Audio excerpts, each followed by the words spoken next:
আগরতলা পুর নিগমে ১৪ নং ওয়ার্ডের নিবাস দাস মহোদয় উপস্থিত আছে। সম্মানীয় কর্পোরেটর দিদি এদিকে যান।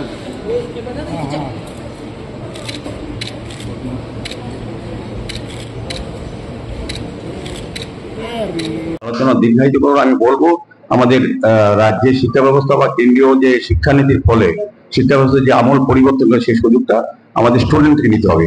আগে এখানে দেখা গেছে ভালো ভালো স্টুডেন্ট মাধ্যমিক 12 পাস করার পর পারিবারিক অর্থনৈতিক কারণে কিংবা অন্যান্য সুযোগের অভাবে তারা কিন্তু আর বেশি পড়াশোনা এগিয়ে যেতে পারতেন না। অনেকে বাইরে গিয়ে মেডিকেলে পড়তে হতো বা কারিগরি বিদ্যালয়ে যেতে হতো, মহাবিদ্যালয় বিশ্ববিদ্যালয়ে। এখন কিন্তু এটা যেতে হয় না।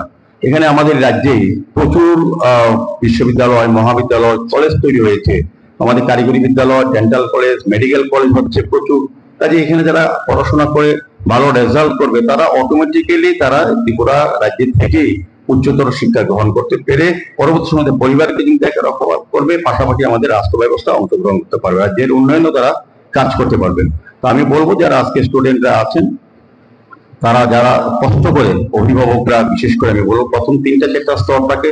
প্রথম যারা যেটা বলেছেন শিক্ষাগুরু হয়, বেশিরভাগ সময় বাড়িতেই থাকেন। কাজে তার মা বাবারা খুব কষ্ট করে অনেক পরিবারকে, অনেক ছাত্রছাত্রী নিজে মা বাবারা অত অভিজ্ঞতা থাকে না, তারা কিন্তু চেষ্টা করেন তার ছেলেমেয়েরা যাতে বড় জায়গায় বড়ভাবে পড়াশোনা করতে পারে, উচ্চশিক্ষা গ্রহণ করতে পারেন।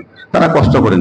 কাজে তাদের দায়িত্ব হবে যে যত বড় উচ্চশিক্ষা শিক্ষিত হোক তাদের মানসিকতা থাকতে হবে যে মা বাবা, যে অভিভাবক আমাকে কষ্ট করে সারা দিন সময় ব্যয় করে নিজেকে কষ্টে অবক্ত রেখে নিজেকে ছাত্রছাত্রীদেরকে পড়িয়েছেন, তাদের প্রতি লক্ষ্য রাখা, পাশাপাশি যে সমাজ ব্যবস্থা আপনাকে সহযোগিতা করেছে উচ্চশিক্ষা গ্রহণের জন্য, সেক্ষেত্রে সমাজের প্রতি দৃষ্টি রাখা, সামাজিক কাজে, সামাজিক দায়িত্ব, সামাজিক কর্তব্য, শিক্ষার একটা জায়গা আছে নিজের চরিত্র গঠন করা এবং মানসিকতা তৈরি করা যে অন্যের জন্য আমার মানসিকতা তৈরি করতে হবে সেবামূলক কাজের জন্য।